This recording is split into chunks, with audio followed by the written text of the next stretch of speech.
We are here to bring you everything and anything surrounding Porsche. I'm Mike. I'm Aaron. And this is Pcar Talk. Welcome to the episode of Pcar Talk. I am back from England, and I'm here with Aaron, and we're going to knock out an awesome show, right, Aaron? Yep, that's right. Sorry if I sound a little congested. You guys are going to have to deal with it. I have a little bit of stuffiness. I guess I caught some English cooties. I get to, well, yeah, But, you might have. Let's get rolling, right? I'm Mike. And I'm Aaron. All right, and today we have Goodwood Talk. So we're going to talk about Goodwood a lot, about what Goodwood is. We'll get into the weeds a little bit. You know, we will tell you geographically where it's at, how long it's been going on, what exactly you're going to see when you go there, what I saw when I was there, why you should go, essentially. And then we have member thanking, right? Like we're going to thank all of our Pcar Club members. We're going to thank all of them in the second part of the show. And then we're going to talk about a little bit of what cars we're going to drive next week at the dealership for excited. Raise your hand. Yeah, for reviews, right? Like what cars we're going to start with. We're going to start with 2 cars for a review, and then we're going to try to see if you can get you guys engaged to see what cars you guys want to see next, things like that. And so let's go ahead and get rolling. Yep, let's do it. All right, Goodwood, epic. Yeah, you got a T-shirt. Must be good. It was really good. I didn't wear it there. It's like wearing the band T-shirt to the concert, right? Like I had to wait till I got back into the U.S. to wear the Goodwood shirt. So I'm wearing the Goodwood shirt as we speak. But what is Goodwood Festival of Speed? It's pretty much the best thing on earth is what it is. Think so? Without getting, yeah, exactly. I really do. And let me tell you a couple of reasons why. I think from a motorsport perspective, they do an outstanding job, right, of showcasing the cars. They have the paddock set up in a race car fashion where they have hypercars in one area, they have supercars in one area, they have race cars in one area, and then they have all the new makes and models that are coming out in one area, and they all share the paddocks together. You have free access to the paddock. You don't have to buy a special ticket. You just have to buy an entry ticket. Everybody has access to the paddocks. You can walk around. You could touch the cars. I wouldn't advise touching them, but I'm using that as a reference point of how close you can get to them. Yep. So the teams are testing the cars. They're doing all that stuff. They're starting them up. They're warming up the race cars, as you can imagine, very loud. I spent a lot of time in the 917 paddock, as you can imagine. There was 10 of them there. That's really cool. How could I not? I mean, when are you going to see 10 active 917s in one place? Not even Rensport, I think, had 10. No. And they were all fired up and they were all running. Sidebar note on that, one of them had a freaking number plate on it. So it was road legal. Interesting. Good for whoever that is. Yeah. What kind of dollars that takes to do that? I commend you, sir, because that is amazing. It was all silver. It was Arctic silver and it had number plates on it. And I was like, this bastard. Somebody's cool. Yeah. Somebody's really cool. I mean, I think what would make that the best show was having the manufacturer buy in that Goodwood does. Yes. I mean, if it was just a normal showing of cars and then a hill climb, exactly, it's probably nothing. I think that's a good point. The background behind that is what makes the strength of that event is all of the manufacturers are there to showcase the best of the best, all of their heritage, all of their history, all of their new stuff too. Yeah. So, you spend time in the paddock if you want. And while this is happening, if you're not familiar with Goodwood, it's a hill climb race. Generally speaking, most quick cars can get up and down the hill in about 60 seconds or less. Obviously there's some, pre-war cars that are there, like old Bugattis and stuff like that. They run in old Bentleys, which is super exciting. They take a little bit longer, about 80 seconds. So I'm just trying to give you a visual of what this thing looks like if you've never seen it. If you haven't seen it before, tune in this week on Friday. We'll have our Goodwood video that comes out on our mix bag so you can see basically everything. And it's Formula One, it's everything. There's rally cars. It's not like one genre of car only. It's like the full history of racing. And that's what actually is more mind-blowing to me than anything, because generally when you have an event, like how do you accumulate all of those cars at one place? They've been able to crack that code. They've done it. Like I've never seen anyone at any location be able to do what they've done and replicate what they've done. I mean, they have F1 cars there. They have Group B old school rally cars. They have new rally cars there. They have old LMP cars there. They have new LMP cars there. I mean, you name it. They have the new prototype cars there. And they're not just, like I said, I'm following up where I'm going with this is now you go stand by the starting lines and they run the cars all day long. So there's so many cars, and there's heats. You know, the cars run in their class, and they run in their heats. Okay, all the Formula One cars are going to go run, and then it sounds like the earth is splitting in half. You know, like as they're doing their burnouts in the burnout box, it's like because you don't want cold tires. No, and so it is a race, but it's not a race. There's a race within a race, and what I mean by that is you can qualify to do the shootout on Sunday for your class to try to win your class. So there's guys that are going all out with some of these cars, and some of them are taking it easy. But for the bulk of majority, most of the guys are going super, super hard. Meaning when I say super hard, they are beating the shit out of the car. Yeah. Literally like clutch dropping it, monster burnout all the way down the straight to warm the tires up, and like banging gears all the way up the hill to try to get the fastest time they can. And every single car, you know, minus, you know, something super old where you can't be that like mean to, essentially. And they're still trying. They're still driving pushing it up to right? that level. Perfect example, the Ferrari prototype car, the twin turbo, like looking weird thing that it's got a high wing, the brand new one. It's come out. I don't even know what it's called. It's some like crazy number it's or Ferrari. whatever. You don't care. Exactly. But the point where I'm going with that is they had an ex, you know, Le Mans driver representing like as their driver for the car. And he blew the tires off that car every time. Like, and it's a 1 of 1. So that's just showing you right there that people are not taking it easy. So they're putting, like, in every driver that was driving the car up the hill is either a current race car driver, past race car driver, has some serious racing pedigree within their bloodline, or race competitively in some type of DE or something like that. So these guys are all qualified guys. This isn't some like Joe Blow down the street, like, pay $20 and you can ride the hill. Yeah, because even the rich guys are smart. They're like, I don't want to wreck my $7 million car. You know how to drive the 917. You drive it up the hill. And then these guys, they don't own the car, but they're race car drivers, and you know they have a lead foot, so they're mashing on this car. So needless to say, you know, I wanted to paint that little picture. So now we have the event, right? Now I've painted the picture for you so you know what it looks like. So, and we're talking thousands of acres. Like, people aren't on top of each other. There's a lot of space, which is also nice, right? Like, no one likes... That's the only way that's going to work. Yeah, no one likes to be on top of each other in an event, you know, where everybody's like, oh, hey, I'm elbow to elbow with you. Now, granted, at the starting line in certain areas, that does get kind of congested just because those are visual points where people can see the cars. So everybody's going to be the best. So there's nothing, there's nothing you can do about that, right? But never been before. I didn't get paid to go on the event. That was all on my own dime. And I'll tell you what, I will definitely go back for sure. 110%. Like, just to be able to see the history. Like, I saw cars that I will never get to see in person there. Except for next year. And hear cars. Yeah, unless I'm going again. Well, and then they have the cars to be there. Because they're not, the same cars aren't there every year. Yeah. Like, they had that many 917s because it's 50 years 917. So you got to think about, you know, your strategy of, not like maybe pick and choose, but like if you're a Porsche guy, well, I'm sure you are if you're listening to this year would have been a good year to go. But nevertheless, I mean, they had the DLS there, the Williams car, and the Williams team was there. Yeah, they had it was a different color this year. Yeah, it was a new one. Was it a totally different car, or like version 2? Or? I think it was version 2.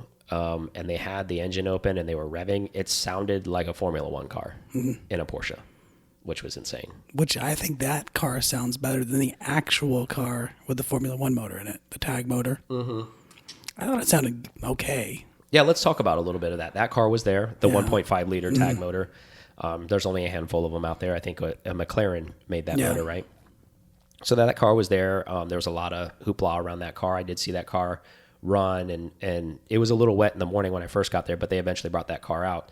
Beautiful car. Yeah, it looks good. Great engineering concept. I mean, you got the dollars, you can do whatever you want, right? So, I mean, that could be one of yours. Yeah. I don't know if I would want to own that car.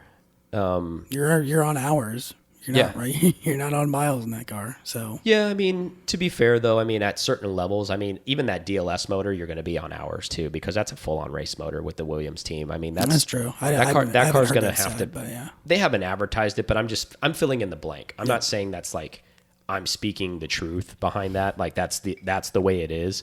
But you got to kind of read between the lines, right? Like, okay, Williams developed motor in this car, producing this kind of level of horsepower. At the limit, yeah. It's going to need to be serviced rather regularly. But let's be straight. the people that are probably buying those cars, unfortunately, as always, aren't going to go out there and hammer those cars. That probably really doesn't matter in the end, but no, it doesn't. No, I'm not saying that it matters, but I'm saying, but that's what that pedigree is. I mean, it's the Williams team. Come on, you know, and it's the lightest singer you can have. Like, essentially, that combo was made. That car was made for race. Yep. You know, so I don't know. We're getting off on a tangent, but back to Goodwood. Location wise, Goodwood. Where is Goodwood? So Goodwood is in the very south of England, very close to the water. It's in Chestershire, England, basically. So if you can imagine, temperature wise, for majority of the year, the rich live there because it's very climate, you know, friendly. It's not super rainy. Is it like so? It's like almost like the Monterey. Kind of, yeah, exactly. Very, very similar temperature climate to that. It didn't get hotter than like 64 the day we were there. Oh, nice. You know, and it's July when this happens. So every July, beginning of July, is Festival of Speed. Like I said, I had never been before. I am so thankful that I actually went because, you know, there's so many people that talk about doing things or talk about going places. And I'm glad I actually just forced myself to go, you know, as opposed to like, well, I want to go do that someday. Well, that someday was last 2 weeks ago. So, and I would do it again. And like I told you, when I came back, I was like, I'm definitely going next year. I'm definitely going next year. And Goodwood also does a Goodwood Revival, which happens in September. That's a little bit different. They don't do a hill climb race there. They do a like almost kind of a road race with all the old cars. And the theme behind that is all vintage. There's nothing really new there. And everybody dresses up. So it's kind of themed. Even the drivers. Yeah, it's kind of themed. So it's kind of cool, right? It's almost kind of like Halloween and racing mixed. So everybody's dressing in era correct clothing. They highly encourage it. I don't know if they don't let you come in if you're not dressed that way, but I think it's one of those things. It's like it's a very big no to show up not in like period correct clothing. It's around. I've seen some of the videos where people aren't dressed up, but for the most part, they are. Like you're the minority if you don't dress up. Essentially, let's just put it that way. So that's another event I want to eventually go to just to see the theatrics of that. I think that's actually going to be a very interesting thing to see the old race cars, and I got a taste of seeing those old race cars this go around. But you know, just hands down, just some of the stuff that I got to see there was just unbelievable, and the time that I spent in England was just unreal. So you know? 10 917s. Which one's your favorite? Now you get to see 10 in a row. You know, did you get to see them all run? Yeah. Oh wow. And they had, you know, actually out of the ones there, they had a Martini Longtail there. Okay. Well, that was probably the one I wanted. They had like 4 golf cars there. That silver one was really intriguing though. Like when I saw just because it didn't have a livery. Yeah, because it was just plain. And then I started doing some inspection and I saw the number plate on it. I was like, you got to be kidding me. It could. I mean, there's a good possibility that I don't know if it's Lord March's or. I mean, I know he's a car guy, obviously putting on the event. Yeah. I mean, well, there's gotta so be much somebody money. with money. Well, let's put it this way. That is the premier event in the European region. Yeah, there's nothing like it. So it could have been some Sultan's car. It could have been. That's true. It could have been anybody's car because they all have access to like that area. Like that's like us going. Prime example, like distance wise, would be like.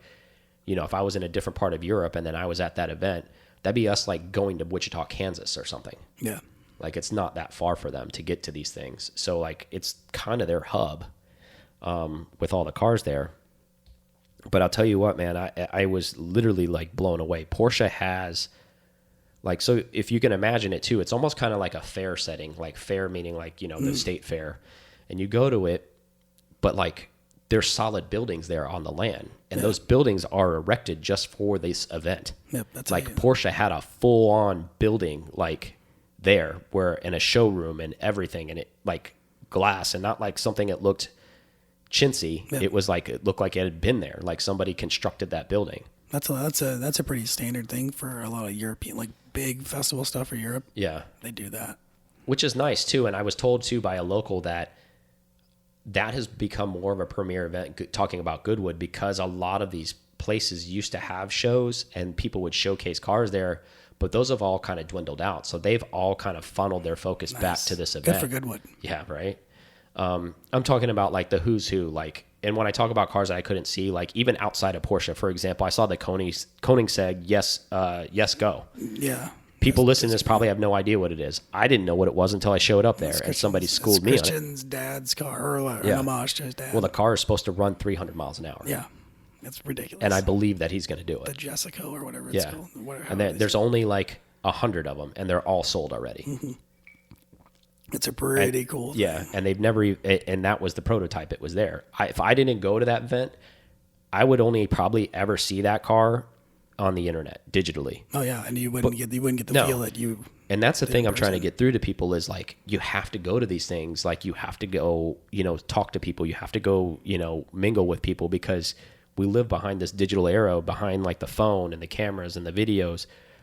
That's 1D, man. You're not seeing everything.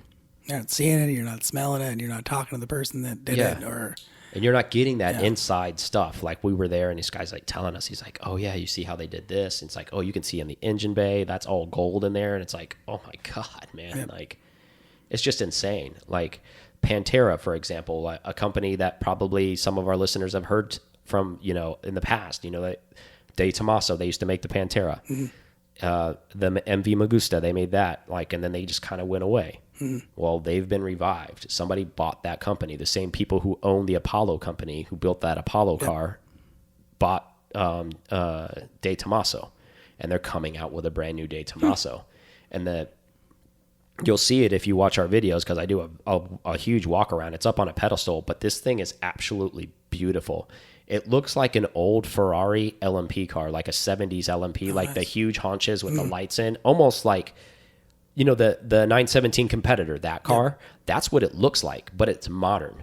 That's cool. And that's the production model. That's not like a concept. They're making that car. That'd be cool to see both that and Porsche's new 917 concept against each other. It's going to happen. We discussed it today at breakfast, right? Yeah. We'll discuss it on another episode. We'll tease it a little bit, but they're going to, those that you don't know, but we're in the motorsport realm, and you guys can read this on the internet.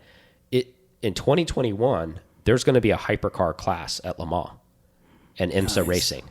Nice. So all of these funky LMP cars and all that kind of stuff, that's going away. That's why Porsche got out of that, because it's going away. They already knew. They saw the writing on the wall. They're like, why are we going to continue to dump money into this? It's over. Mm-hmm. So now, you think it's convenient that they've made a 917 prototype? No, it's not. They know what they're doing, because the hypercar race is coming, meaning they're going to race in IMSA. That's a class, and they want to win that class. So it's rumored that Koenigsegg is going to be in that class. Ferrari is going to be in that class. Lamborghini is going to be in that class. Like Porsche, all of the hypercar prototypes are going to race in that class, and you're going to see those cars and potentially be able to buy those cars, like Mercedes with their prototype car. They're like all of those cars. So it's a very exciting time. It's coming in 2021 with that. That's cool. That's a race on Sunday by a Monday thing, and I think that's where racing's kind of got away from that in some levels, like the cars that are out now for the prototypes. Yeah, if you've heard Derek Bell speak, he's obviously Derek Bell, but he's heavily in it. He even openly admits, he goes, you know why there's such a big following in the GT class is because those cars, you can buy those cars, and people go to watch those cars. No one cares about the LMP car. Yeah. That's a prototype, hybrid thing. What is that? Yeah. The only people that care are the corporations. It's a chassis. Yeah. Who cares? But, circling back to Goodwood again, all the cars that I named, even that DLS, the tag car, going back into the Porsche side, I would never see those cars in person unless I was there. Maybe at Rennsport. You didn't see it running at Rennsport. No, exactly. It was on the stand, and that was it. Exactly. The car was running up the hill. And I want to focus on that, and I keep hitting that hammer, because there aren't many events that you can go to that you can only, see a static display. There's a ton that you're just going to see a static display. See the car, to run, to smell it, for them to hammer it. It's you've seen cars come into shows. Yeah, it's running. Okay, it's running. But I'm talking about actually running, on the track, what it was meant to do. All of these cars. The brand new Bentley SUV that I don't care about, but it was out there. The Bentley Speed thing, that thing was hauling ass out there. It was out on the track. The Porsche Coupe, what is it? The Cayenne Coupe was out there. And that thing, let me tell you right now, that thing's stupid fast. Yeah, I bet it is. In the wet, it hooked up and just left. Stupid fast. And insane. But anyways, I'm harping on this because The only other place I experienced something like this, other than looking at static displays, is Rennsport. Yep. But that was Porsche only, which works fine for us. Yeah. But I mean, if you're just a car guy in general, you can appreciate all of the history, all of the stuff that's at Goodwood, and it's just mind blowing. It really is. It was the best way I described it. It was like Rennsport on steroids. Yeah, Rennsport, and then they invited everybody. Yeah. So you basically take what Rennsport does for Porsche, and you take all of that Porsche stuff, and then you take every single brand, and if they had their own Rennsport, that's what that would look like all together. That's crazy. So like all the McLarens, awesome stuff was there. All the Koenigsegg's, awesome stuff was there. All of Ferrari's old school stuff and new stuff was there. Like Lamborghini, like everybody brings out the big guns for this event. And again, I keep harping on it. They run the shit out of the cars. So do you think that, I mean, it makes sense logistically for me thinking about it. All those big manufacturers live in Europe, so they just take the train or have all the cars shuttled over there. Shipping's probably easy for them. Do you think that there would ever be a chance for an event like this in the States? Of course, there's a chance for everything. I think somebody with the resources or the funds could easily do that. Like it doesn't even have, actually, it's not even funding. You know what it is? It's the ability, if you're a really good networker, and then you have to have the location. Yeah, network logistics organization. Yeah, if you have that, you can make this event happen in the U.S. I hope somebody really does do it. It would be a difficult thing to do just because to ship all those cars across the pond and to convince the manufacturers to do it would be a challenge. Yeah, because you already have Goodwood. Why would Exactly. they need to do anything else? So I think that alone is going to deter somebody from starting it. So like anything in life, Aaron and I talk a lot offline about this. It's all about execution, right? So you have to realize if you were to start an event like that, it's going to start small. I'm sure Goodwood started very small in the 90s. That's when it started. Yep. You know, granted, he's a lord. He probably has a lot of pull. But is it at the magnitude that it's at today? No. We're here 20 plus years later and where it's at. Like, and it's mega. There's hundreds of thousands of people that attend this event. Now, this isn't the first year that many people have gone. It's been that way for a while. Yep. But it builds momentum, right? So if anybody I challenge, I wish somebody would do this. If somebody has basically the land, I think the key component of all of this, it really, at the end of the day, is you have to build some type of course. Yep. Like, we all know, like, you can go to Monterey Car Week and you can see all the cars on the 18-hole lawn. We've all done that year after year, blah, blah, blah. Drink the Kool-Aid, do the same thing over and over again. You know, they do the little drive. You know, they test all the cars. You know, like, that's fine, whatever. 17 miles. Exactly. And I think in order for somebody to get it right, I truly believe this, somebody needs to build like a mini hill climb track and almost replicate what they're doing. There's no shame in that. That doesn't exist in the U.S. Who cares if you're copying them? But, you know, maybe you'll have to start with all of the domestic brands to get them to come. And then maybe you could start pulling in some foreign brands here and there. You have to build it from something, right? Like, it has to be something. Well, there is that new, I don't know if it's new or not. I just saw it. It's not Porsche related, but I saw the Trans Am series. Mm-hmm.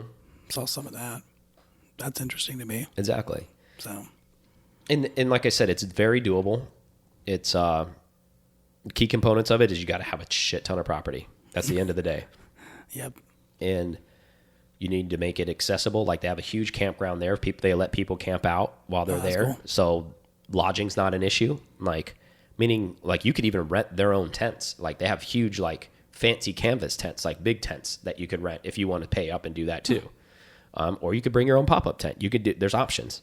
So you don't necessarily, lodgings, they've got it all figured out. Lodging's not an issue because out there, I mean, it's not like it is in the U.S., meaning like, oh, there's tons of hotels to stay at. There's tons of places to rent. Like, you know how it is over there. Like, there's a lot of spaced out land. The people own the land. Like, there's wealthy people that live out there. There's just not a lot of places to stay. There's not like some huge erected hotel. Exactly. Like the Hyatt Regency. It houses 3,000 people. Exactly. That doesn't exist. Because, yeah, like you said, because of the spread out land, and then there's the roads aren't that big. And there wasn't any reason to have it back then, and there wasn't any strategic planning. Exactly. 1,000 years ago. Exactly. This is going to expand. And so at the end of the day, the way they've been able to combat that is basically they have this whole tent ground where it's kind of turned into like a tent city where if you want to stay on the grounds, you can stay there. I stayed in a pop-up tent at a beer garden with a friend, which was cool. So we stayed at the pub essentially, which was awesome. Neat. Yeah. So that was great. Now we weren't driving, so it was perfect. How was the beer? Oh, it was outstanding. What'd you have? I had a lot of cask type beers while I was there, like local brewed cask stuff. So, some of the people I was with really didn't like the beer there because it's served at room temp. Yep. So that's a UK thing. But yeah, I didn't mind it. I actually preferred it. Like, I don't like ice cold stuff like that. And I don't and it's not super carbonated. Most of it's on like hand pump, which was great. Like, maybe I need to live there. I don't know, because that worked out for me. It was smooth and you just don't like the carbonation in it. Exactly. Like, I don't know. So back to the Porsche realm. Yeah. So 935. Absolutely outstanding. Great to see it in person again. We saw it at Rennsport. Another highlight that I saw in person, GT2 Club Sport. Oh, yeah. I don't know if I'm ever going to see one of those in person. Even though I'm a Porsche guy, I don't know where I'm going to see one of those. I mean, they're so limited. Yep. So unless I'm at some track somewhere someday and someone's ripping one around, because Yeah, that's not a road legal car. So I don't know what the split is between Europe and the States for that. I don't either, but I know that's a track only. Yeah. So unless you're at a track, you're not going to see one. They debuted the new GT4 and the new Spider. They were ripping those up the hill too. Oh, how was it seeing the Berg Spider in person? It was cool. It was very cool. We talked about it in a prior episode that, it was there as an exercise, and they didn't run that car up the hill actually. But it was there. So my theory behind that, so I'll get into it a little bit. The reason why they didn't run that Spider, I'm sure you guys could figure it out. They have a Spider coming out. Yeah. So they don't want to cross interfere anything with that car to think. Oh, is that the Spider? Yeah. Oh, no. Okay. That's an old Spider. One. It's like, oh, okay. Well, what is that thing? You're like, oh, this is an old exercise, and you're like, okay, well, I'm confused. Why is this here? Exactly. And then that's marketing confusion. So that car stayed static, which I get, but it was nice to see. I'm glad they brought it. It's a cool exercise. I'm thankful finally that the new Spider is getting the GT4 bits, meaning like engine, chassis, all that kind of stuff. I think that's really like smart of Porsche to finally buy in. Why had they hadn't before? Yeah. Who knows? It could have just been money, resources. I don't know. But, a friend of mine that I met there, Yanko Lin, he owns a YouTube channel. You should go check him out. He's deep into Porsche. This guy has 2 allocations for cars, nice. for Spiders. And him and I talked a lot while we were there on Spider Talk. And I'm with him. Like, I think it's going to be more special than the GT4 personally. Yeah. They're already all spoken for this year. Shocker, right? Yeah. But the one positive thing about it is I think it's going to be more than a single year run. I think they're going to produce the car for 2 more years. Yeah, that's what I think I was hearing as well. So you're going to get an opportunity maybe to get an allocation to get one. But I thought the price point was pretty good too. It's like, I think entry point on that car is right at $100K. That's not bad compared to everything else. Yeah. And being a isn't GT car. Isn't that sad that you have to like use that relativity of saying like, oh, well, at least it's not 180, Yeah. It's like, but, cheaper than a 992. Yeah. Super special car. Spec sheets are low on it. I think they're trying to control that so it doesn't get out of hand. Yeah. I thought that one of the most interesting things about that particular car was they worked a lot of the under arrow for the car to help it. Basically, let's put it this way. What I'm trying to say is they put so much R&D in the underbody arrow because they knew they couldn't put anything over the top of it, because it's an open cabin. They ended up coming out with something so good. They used the same basic, like all the under arrow for the GT4, the coupe car. Yep, so they developed that first, and then they put it on the coupe. Yeah, the rear diffuser is supposed to be crazily amount of downforce. Mm-hmm. But see, something I thought about too is they use that 992 motor, the 3.8 liter, whatever they developed out of it, and doesn't have the center exhaust. And I know that they talk about, yes, that's a downforce thing for the diffuser in the middle, but could they do a center exhaust with that motor? Is that the reason? Is the downforce the real reason they did it, or is it just aesthetics? That's the way I started rethinking that. I'm like, well, that's how the motor comes, those with a split exhaust instead of it centered out. I don't have the answer to that. Is that just a production? Would it be easier? Obviously, it's an easier production. I think it might be visually Probably the way. both. I think. Here's what I think. to answer your question, which doesn't matter what I think, but this is what I think to answer your question. I think the diffuser decides what that looks like. Ooh, you know what? And it separates it from Gen 1. Yeah. I think that's why it looks that way. The rear exhaust instead of like right next to each other, why it's spread out, because I think the diffuser tells you what the exhaust is going to look like, not the other way around. Not meaning like, okay, we're going to make the exhaust and now we're going to make a diffuser. It's like, no, we're going to make a diffuser because we need downforce and we're going to stick pipes out of this thing wherever it comes. Like if it's out the damn side, I don't give a shit because... Which has happened now too. Yeah, side pipe RSR, right? And that's a weight savings thing, right? So, but yeah, I got to see that car as well. Like amazing car. I mean, shocker. Like, did you I'm see fanboying over Porsche? The new Speedster, like not in concept? Oh yeah, they ran it up the hill. You know, it wasn't the Heritage Edition one, but it was, you know, a Guards Red one with black interior, and it sounded the business, and they were driving the shit out of it. Yep, GT car motor in that as well. So Could you imagine? I can't even imagine what that would sound like. I can't even imagine, like, I mean, from the cabin. Like, I heard what it sounded like outside, but I meant, like, driving that through, like, wherever, just echoing and bouncing off the walls. Your foot's just going to be in that 8 to 9. Oh, yeah. It's just going to live there. Just, like, nonstop. But I want to talk a little bit about some of the people that I did get to visit while I was in England, because they're important to what we do. For sure. So I met, you know, Porsche Yaz, which is, he lives in London, or I shouldn't say he works in London. He lives right outside of London. But I met up with him one of the first days I was there, and we had some drinks and just real conversation, Porsche conversation. Yeah. And then we went for a drive after that. That's cool. I rode in that car and I filmed some of that stuff, and it was absolutely epic. So he drives a 74 RSR backdate, you know, in Mexico blue, and it's a beast, you know. It's got ITBs on it, and it's just a monster. Like he said he's gonna take the filters off, so it's just open fluted, and he's doing some stuff with the exhaust where it's gonna sound even meaner, and I can't wait to hear it. And it was great to spend time with him. I spent time with Rob from the 964 page. Good old Rob, you know, hanging out with him in Miami. Now I went over to his neck of the woods and spent an evening with him, drinking at his local pub and meeting his friends that he hangs out with. And that was just a great opportunity, you know, to spend time with somebody that, you know, we generally all care about, all these people. And, you know, on a whim, you know, I reached out to Janko Lind that I talked about earlier. He's from Sweden and he was going to be there. So I just said, hey, you know, while you're there, maybe we should get together and do a collab. And we did. You know, he had follow through, which was great. I met his buddy Eric, which is a Porsche executive in Sweden as well. And we spent like a better half of the day together, like the first part of the day when we were in Goodwood together, walking around. Eric was filming Janko and I together, talking about the cars that we saw. Like we did an interview with Janko. Sean from the Ren 11 page was on that interview panel as well. So the three of us did an interview. It was Janko, myself, and then Sean. We were in the Michelin booth doing that. So we had some privacy to do. Yeah, right. And that was all Janko. I didn't even apply for any press passes or anything like that. He set up. Like, you know who I am? Yeah, I just walked in. Hey, I'm from America. They're like, yeah, so is everybody else. Get out of here. But yeah, that was a great opportunity, and got to spend some time there. And like we did a whole interview, and then we had, you know, even did more footage. We did a walk around, and it was just great to converse with other people from other parts of the world, right? Like us as Americans, I think we live in this bubble of America a lot, and we don't actually travel across the pond a lot. And it was just nice to see the strength in the Porsche community.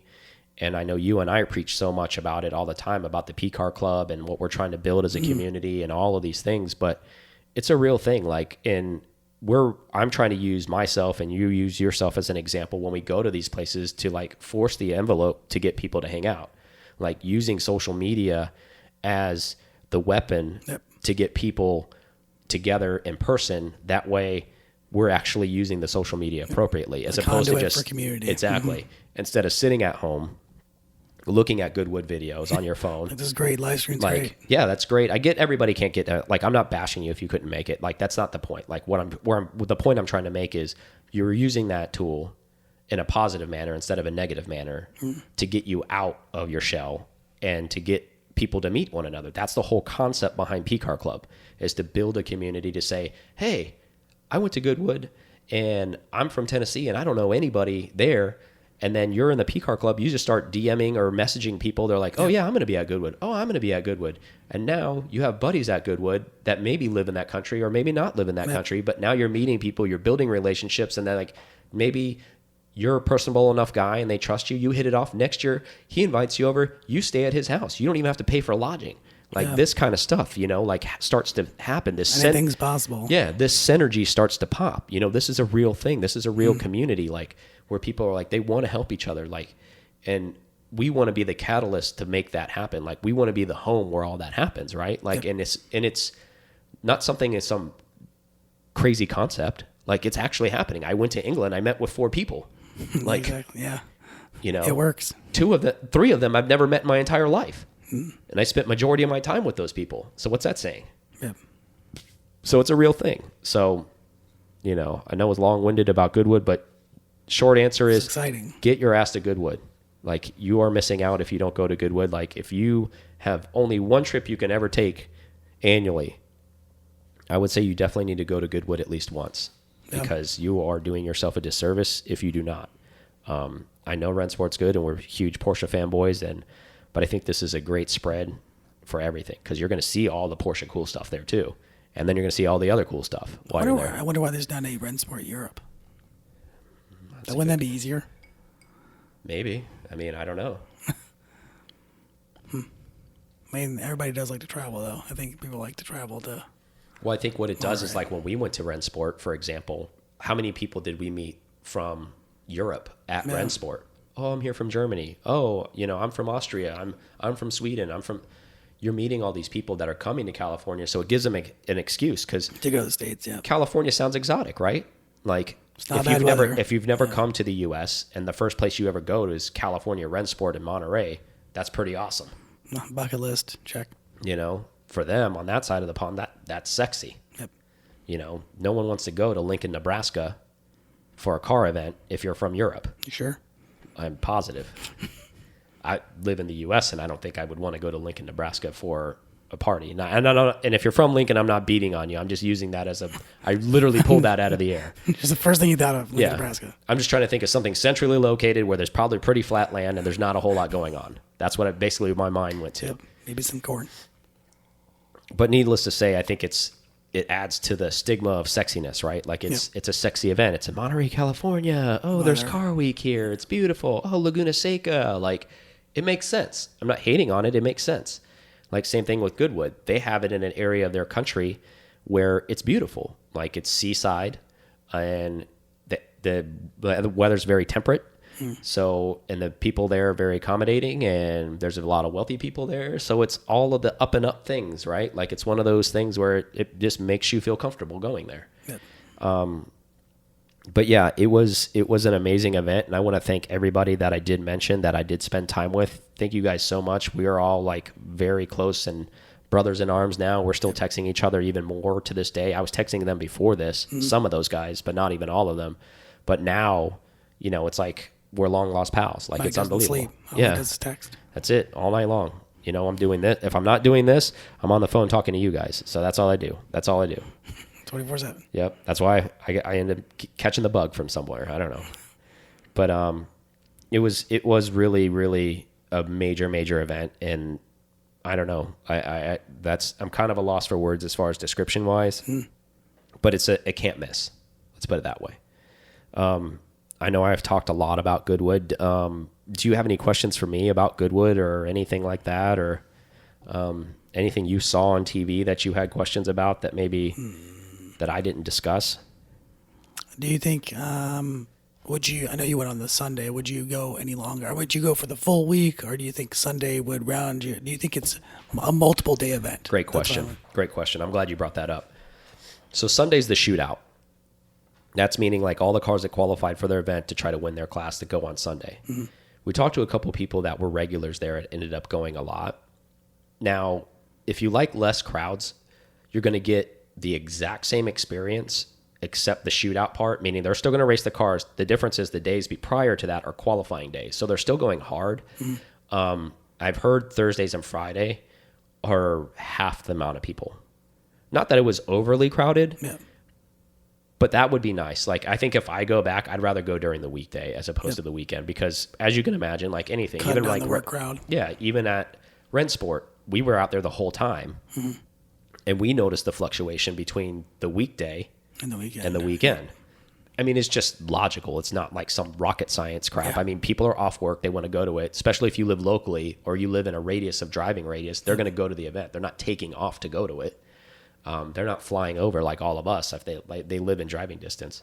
So I think the only thing I would do different with that is I would like to go more days. And I think honestly for me now, and it's easy for me to say this because I saw Sunday and I saw the shootout. So it's like, if you haven't seen it, you still got to go and see that. So I still recommend, if you've never been, you still need to go at least on Sunday at a minimum, if you only go one day, but maybe try to do Saturday, Sunday. It's going to be busy, but at a veteran, after you've been a couple times and you're juiced up and buzzing from it like I am, after that fact, I would focus on Thursdays and Fridays. Like, that's just me. You could get to more stuff, I guess, that way. Yeah, probably. Because I mean, there's a lot of stuff there. I mean, there's a whole rally course there. Like, they're rallying cars there. Like, they have a rally course, like, while the hill climb's happening. They have a whole drift circuit happening. Like, there's tons of stuff going on. And I only went for that one Sunday just because that was the shootout. It wasn't enough. Like, I needed to be there more than one day. But that's all I had booked on my schedule as far as what we were doing as far as tickets go.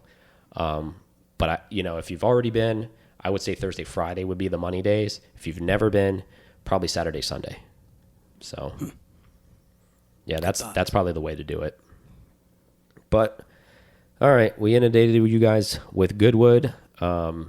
Talked about that whole trip. Let's take a quick break, and we will come back, and we're going to go through a list of thanking some members, and we are going to talk about some of the cars we're going to review and some of the stats on it and what our thoughts and theories are going to be on that. Yep. Sweet. Thank you guys listening to Pcar Talk so much. We appreciate you guys so much. I can't say that enough. Please go to pcartalk.com and check that out. We have a virtual membership on there. We are on there on Tuesdays meeting with you guys. Become a virtual member. We would solely appreciate that so much. Also check us out on YouTube. We release videos on Mondays, Thursdays, and Fridays. Help support the channel. Everything we're doing is trying to bring the community closer together. We definitely appreciate that. Also, when you go onto YouTube, if you could subscribe, maybe pass it along, make a comment, we really appreciate that. Again, circling back to pcartalk.com, there is a newsletter created on there. Please put your information in there. That way we can keep you up to date on anything that's coming forward and anything that we're going to be doing moving forward and all the exciting things that are coming out. And again, the virtual membership is on pcartalk.com. Now back to the show. All right, guys, we are back from break. And before we get started too far along, we actually want to thank some very, very, very special people to us, our newly indoctrinated P Club members. Yeah. Thank you guys so much. And Aaron's going to roll with that right now. All right, we got a few of them. So we got Ed from Georgia, Andrew from Georgia, Dennis from Florida, Jaime from Florida, Kevin from Florida, Jad from Florida, another Kevin from Florida, Jeff from California, Rich from New York, Mel from Florida, Curtis from Washington, Forrester from Florida, Mauricio from Washington, Virgil from Connecticut, Casey from Virginia, Jeff from Florida, and Brandon from California. Awesome. Thank you guys so much. These are the P Club members. You can become a P Club member, Pcar Club member, excuse me. Go to Pcar Club. Go to pcartalk.com, look under virtual membership, and sign up to be a virtual member. Yeah. The interesting thing about all those people that you just read, they were all U.S. residents. Yeah, a lot from Florida, too. Yeah. It's funny how that works. So I'm challenge you, the rest of the globe, because we have friends all over the world.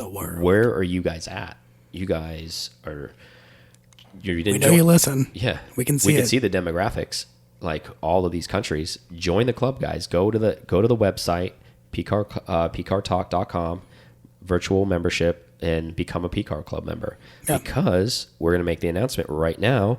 We are giving away the 917 shirt. Not just any of them that you can buy, but the one you can't. So this is the combined shirt. So essentially what it is, it's the 917 spelled down with all three cars stacked on top of each other.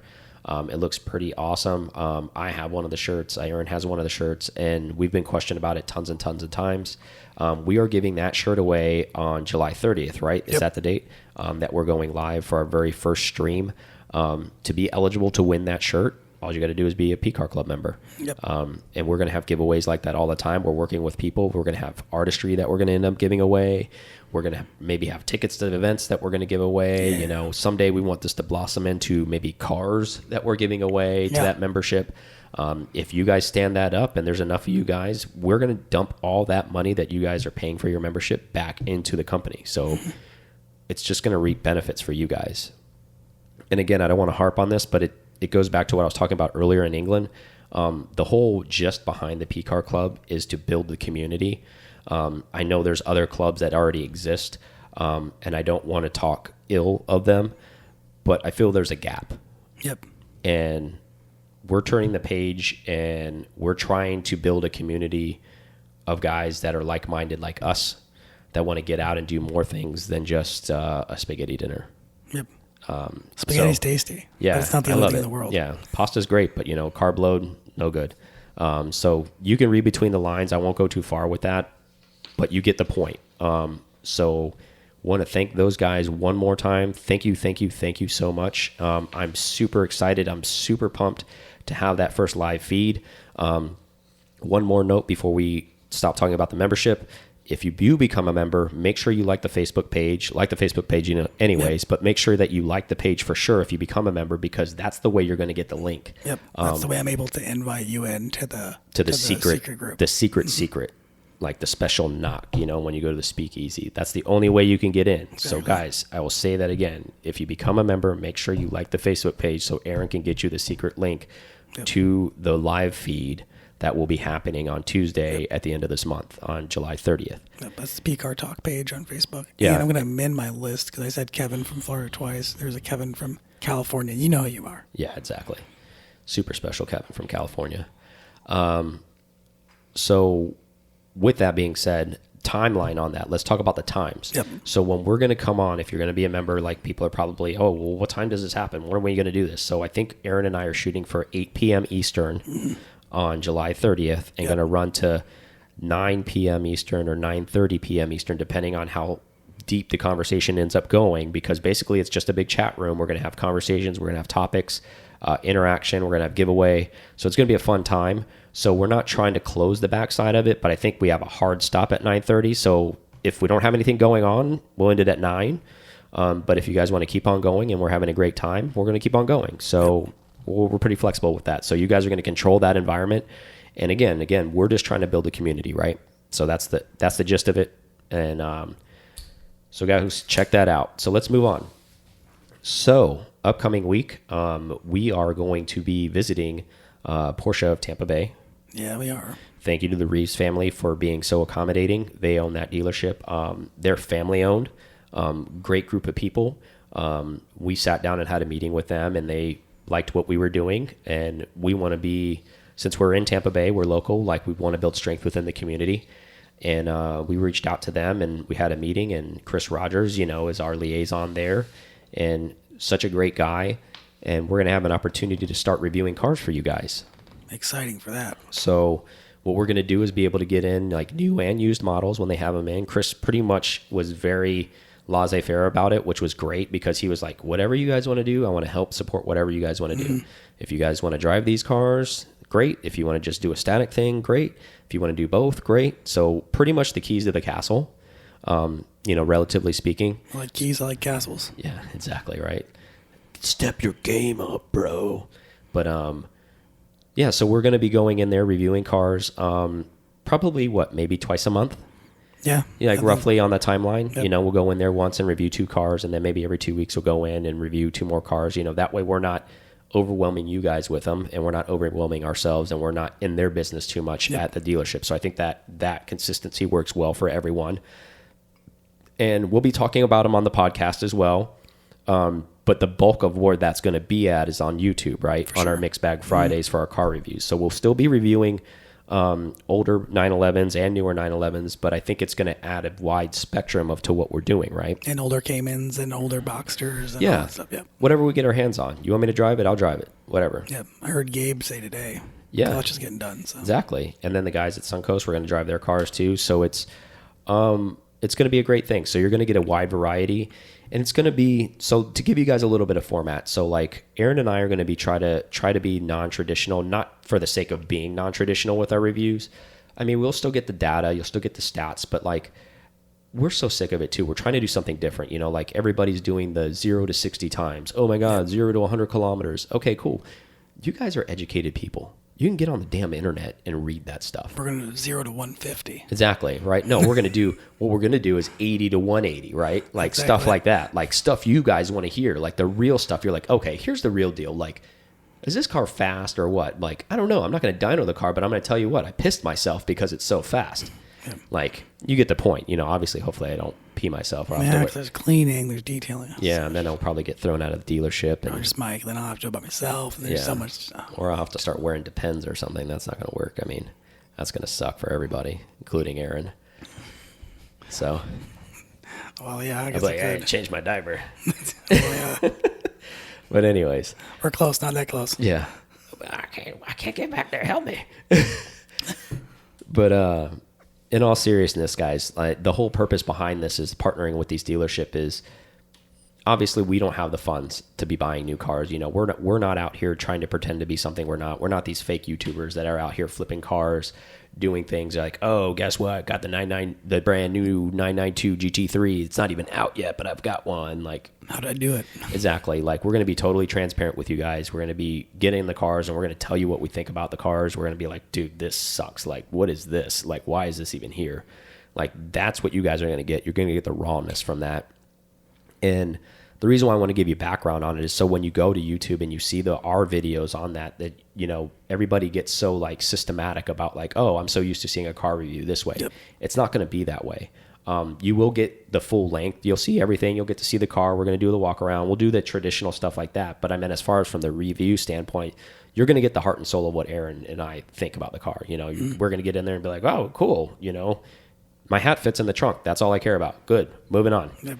You know, or wow, this holds no coffees, you know, because Aaron likes coffee. And it's like, wow, guess what? Mike doesn't drink coffee, so that doesn't care. I don't care about that. It holds no waters. Exactly. There's no bottled water. Just throw it in the floor. Well, it gets stuck behind the accelerator. Who cares? But you get the point. So what two cars are we going to review coming up, right? So I reached out to Chris. It looks like we're going to have a Panamera Turbo SE Hybrid. I know that's lengthy. Oh, that's cool. But it's the wagon. Right? I'm excited for that. The bomb wagon where it's got, 700 something horsepower and rip your face off, you know, like floating yacht, essentially. Like take your family to the Alps or, you know, take them to Aspen and really go really fast with it too, with a ski box on top of it. Like that kind of cool car. If you need more room than it already has, that's... And it just looks badass too, right? Like it's like a 4-door shooting brake, essentially, that's exactly what it is. I mean...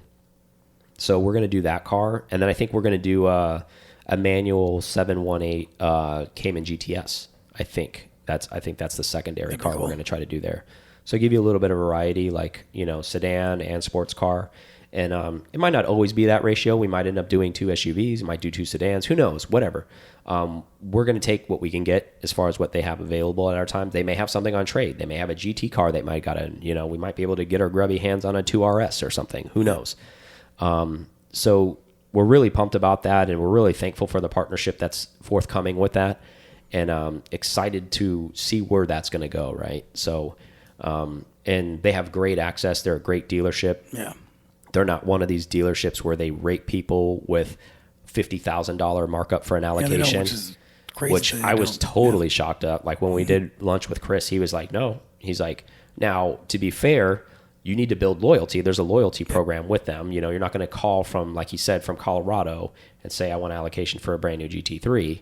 Like where people do, like, and you're all guilty of it and you know who you are, that call around the country to like and get allocation and then pick a PTS color and then make money off the car and flip the car, like, and broker the car out. Like, so we love them for that because what they're doing is trying to keep the cars local for one. Yep. So they're trying to reward people that are buying cars locally. They're trying to get the cars back on trade. I guarantee, like, they can't guarantee that, but they try to make that effort where they can build that relationship. It says, hey, you got a brand new GT3. If you get tired of it in a year, please trade it back to us so we can put it on our resale lot, and then we can get you into something else. You know, they try to build that relationship. And I love that about them, that they're not out there gouging people, right? They're not out there taking the first comer. Like, if you're in, you know, California and I'm in New York and I call you and you're like, well, yeah, I can get you an allocation, but it's going to be 60 over sticker. Well, I mean, that goes back to where money can buy you anything. Like, if you're willing to do that, like, and I think there's a loyalty problem there, right? Like, if you're going to sell that car to that guy across the country just because you're hungry for the money, what does that say about you as a dealership? Yep. And customer, like you said, customer loyalty, and they're building what we like as community. Exactly. Locally. And we talk about that over and over again, right? Community, right? The building strength. And I'm so excited to partner with that because we live along the same things. We have the same core values, right? Like, we believe in that. So it's just going to be a great relationship. I'm so excited about that. And so honored that they would even consider us coming into their house, essentially, and taking out their babies and filming it and letting us, like, essentially represent them on a digital front. Yeah, we got to drive a Panamera Sport Turismo GTS during that lunch. Yeah. That wasn't, we just were just and that just goes to say, like, what kind of people they are since they're family owned, right? So, like, even, and I think the nice thing that Chris said too is, like, you can build a relationship with them being outside of the Tampa Bay area. You don't have to live here, but you need to build a relationship with them first, right? Like, you're not going to just call in and be like, I want the sexy stuff right away. Like, you're going to have to come in and buy this Turbo S e-hybrid and say, okay, cool, you stepped up to the plate. You deserve an allocation. You know, trade me your Turbo S when you're ready to trade it in, and you could sell it back here, and then maybe we could talk about what's coming next. And that's where you don't get gouged on oversticker. Exactly. And then who wouldn't want to pay MSRP on a brand new GT car? Because that's what they're offering. Yep. But you got to pay that up front. So, like, in the sense of, like, you know, you can either build a relationship which is meaningful, or you can be that guy who's just paying over sticker everywhere just to get one. Yep. I don't know. I'd rather be the guy who builds a relationship. Yep, because you're gonna get that call. You're gonna further it every time you make a purchase. Exactly. But there's even more to it, right? Like, there's reveal parties that you'll get invited to if you're a repeat customer. And, like, Chris talked about that, you know, like, as far as, like, what they try to do for their customer base. And I really like that, you know, that core value they have with that, as far as, you know, take care of the people that are taking care of us. I mean, it's a pretty simple aspect, you know, in any aspect of life, you know, with your job. If you're a manager or you're a director or whoever you are, executive level person, take care of your people. They'll do the work. They'll take care of you. Yep, I heard a good quote yesterday. It was, your title and your people make you a leader. Your title is your management, and then your leadership is your people. Empower the people. That's what you should do. Empower the people, like, that surround you, and good things will happen. You know, all love, all positive stuff, and, like, and I just love that lines up with us. Like, we didn't know that going in. I'll be totally transparent, but now we know that, and, like, how fitting is that for us, Aaron, right? Yeah. Because we live along those same core values, right? Like, we want to invest back into what we're doing for you guys. And because we're so passionate about it, and they're passionate about what they do. And, like, it is just a perfect marriage, essentially. Yep. And we're able just to get more data on things. And when we talk about it, it's from a confidence standpoint, not, oh, gee whiz. Here's I read it on the internet, or I saw it on YouTube, or I talked to somebody who knew. Like, you're getting it from the people that spent time in the car. And I think that's going to add a lot of validity to what you and I are doing, right? So it's going to help us and help them, because we have a global reach, again, like we talked about before. Only U.S. members right now, but get going globally. I'm challenging you guys that are on the international front to become members. But anyways, I think this is a great thing, right? So who knows? Like, sky's the limit there. Like, we'll review everything they have. I don't care. I don't have any qualms. I know we've been accused of being 911 people only. But I'm excited. I mean, the first two cars we're going to review for them, guess what, guys? They're not 911s. Exactly. Maybe you guys are wrong. You know, you were wrong about us. Don't judge a book by its cover. But in all seriousness, we do love everything Porsche, right? And we talked to Chris in depth about that. I actually liked the move they made a long time ago when the Boxster was introduced. to have a gap car, right? Because let's be real. I mean, people progress through their careers. They end up making more money. And then they can get to the pinnacle of that. But you can't always start there. But if you love the Porsche brand, you love the Shield, you needed a car to help bridge that gap, right? So there's gap cars now. And now there's family cars because, let's be honest, like the progression through life, people have children. People do things, not everybody, but people have children. So it's like maybe a 911 doesn't make sense. Okay, now you need a Cayenne. Now you need a Macan in addition to your 911. So maybe dad can stay sane or mom can stay sane if she's the driver and go blast around in the 911. And then when the family needs to go somewhere, you hop in the SUV. And then it's very similar characteristics. Yeah. And then when, you're an empty nester again, boom, kick the SUV out, get mom or dad the next sports car. Okay, cool. All right, we already have a 911. Maybe I'll get a GT3 or maybe I'll get a Cayman GT4, or I'll get a Cayman GTS, so we both have sports cars now. Now we don't have children that live here. It's just you and me. Let's have fun cars. So it's like they've figured that progression out. Porsche, I mean, when I say they. And I actually kind of like that. You can live within the same brand all the way through.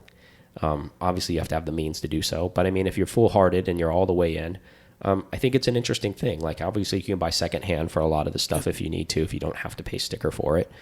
But I would love to have a garage full of nothing but Porsche items, meaning like, okay, my toys, I have my vintage Porsche, I have my GT3 fun track Porsche when I feel like, spirited drives on the road and I would go racy, and then I have my daily, whether that be an SUV or a Panamera, Sport Turismo S, I mean, whatever that fill in the blank.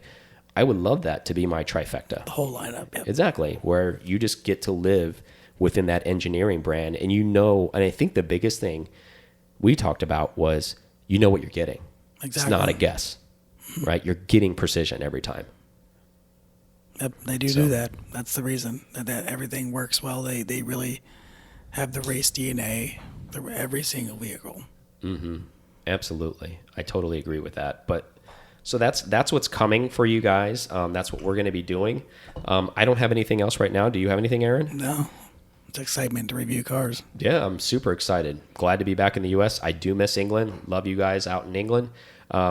Step up, though. Get in the Pcar club. What are you guys doing out there? Like all the guys I met, I'm challenging you guys, especially the ones I spent time with. I know you guys are listeners, so I'm going to be watching.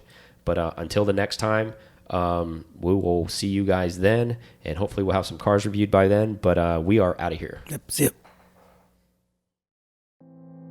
Thank you so much for listening to this episode of Pcar Talk. Connect with us on Instagram at Pcar Talk or online at pcartalk.com.